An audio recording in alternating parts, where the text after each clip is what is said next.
ఆ కాలంలో భారతదేశంలో ఎన్నో భిన్నమైన ఆధ్యాత్మిక మార్గాలు ఉండేవి.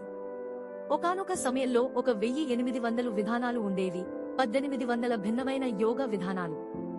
ఈనాటి వైద్యశాస్త్రం ఏ విధంగా ఉందో ఇది ఆ విధంగా ఉండేది. ఉదాహరణకు 25 సంవత్సరాల క్రితం మీకు మెడికల్ చెకప్ కావాలంటే మీరు కేవలం మీ ఫ్యామిలీ డాక్టర్ దగ్గరకు వెళ్లేవారు. ఈనాడు మీ దేహంలోని ప్రతి భాగానికి ఒక డాక్టర్ ఉన్నాడు. యోగా విధానానికి కూడా ఇలాంటిదే జరిగింది. ఎన్నో భిన్నమైన విధానాలలో చిన్న అంశాలలో ప్రజలు నిష్ణాతను సాధించడం మొదలుపెట్టారు. స్పెషలైజేషన్ అనేది ఒక స్థాయి దాటినప్పుడు ఇక అది హాస్యాస్పదంగా ఉంటుంది. ఇలాంటి సమయంలోనే పతంజలి వచ్చి అన్నిటినీ యోగ సూత్రాలుగా సంకలనం చేశాడు. గౌతముడు పతంజలి మహర్షి తరువాత వచ్చిన వాడే కాని అప్పటికి ఇంకా ఎన్నో విధానాలు ఉన్నాయి.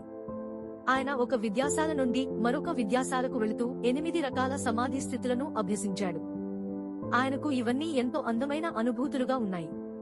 కాని అవి ఆయనకు ముక్తిని కలిగించలేదు. ఇలాంటి పరిస్థితిలో ఆయన ఒక సమానాగా నడవడం మొదలు పెట్టాడు. ఇది ఎలాంటి సాధన అంటే వీళ్ళు ఎవరిని భోజనం కోసం కూడా అడగకుండా నడుస్తూ ఉంటారు. వాళ్ళు ఆహారాన్ని వెతుక్కుంటూ వెళ్లరు, ఎందుకంటే వాళ్ళు మనుగడ యొక్క ప్రాథమిక అంశాన్ని గెలవాలనుకుంటారు. సమానాలు కేవలం నడుస్తూ ఉంటారు, ఎవరినీ ఆహారం కోసం కూడా అడగరు. కాని ఆ రోజుల్లో సంస్కృతి సున్నితంగా ఉండేది. ఎవరైనా ఆధ్యాత్మిక వ్యక్తి నడుస్తూ ఉండడాన్ని చూస్తే ప్రజలు ఇంట్లో వంట చేసి వారి వెంట పరిగెట్టి వారికి ఆహారాన్ని అందించేవారు. ఎందుకంటే వీళ్ళు ఆహారాన్ని అడగరు అన్న విషయం వారికి తెలుసు. ఈ రోజుల్లో మీరు ఒక సమాన అయితే మీరు చచ్చేంత వరకు నడుస్తూ ఉండవలసిందే. ఆ రోజుల్లో ప్రజల్లో సున్నితత్వం ఉండేది, సాధనకు స్పందించేవారు. అందుకని దేశంలో వేల మంది సమానాలు నడుస్తూ ఉండేవారు. గౌతముడు ఒక సమాన అయ్యాడు. మీరు భోజనం కోసం అడగకపోవచ్చు, కాని ఒక నగరానికి దగ్గరగా నడిచినట్లు అయితే ఆహారం దొరుకుతుంది. కాని గౌతముడు ఈ వ్రతాన్ని తేలిగ్గా తీసుకోలేదు. అలా నడుస్తూ ఉన్నాడు. ఆయన ఎముకల గూడు అయిపోయాడు. చర్మం కప్పిన అస్థిపంజరంలా తయారయ్యాడు. అప్పుడు ఆయన నిరంజన అనే ఒక నది సమీపానికి వచ్చాడు. అందులో సుమారు 18 నుండి 20 అంగుళాల నీరు మాత్రమే ఉంది. ఆయన అందులో అడుగుపెట్టాడు. నది మధ్యలో ఉన్నప్పుడు ఆయనకు నదిని దాటే శక్తి లేకపోయింది. ఆయనకు తర్వాతి అడుగు తీసుకోవడానికి కూడా తగిన శక్తి లేదు. కాని ఆయన అలా వదిలిపెట్టే మనిషి కాదు. అక్కడ ఒక ఎండిపోయిన చెట్టు కొమ్మ ఉంది.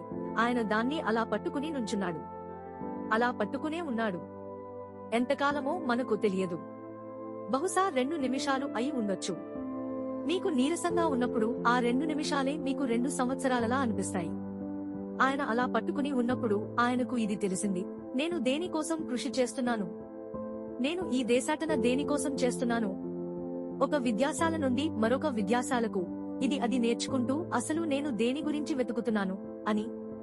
అప్పుడు ఆయనకు తెలిసొచ్చింది, నిజానికి ఉన్నది ఏదీ లేదు. ఈ జీవం కొనసాగుతోంది. నేను చేయవలసిందల్లా అది అనుభూతి చెందడానికి ఏవైతే ఆటంకాలుగా ఉన్నాయో వాటిని తొలగించుకోవడం మాత్రమే అని.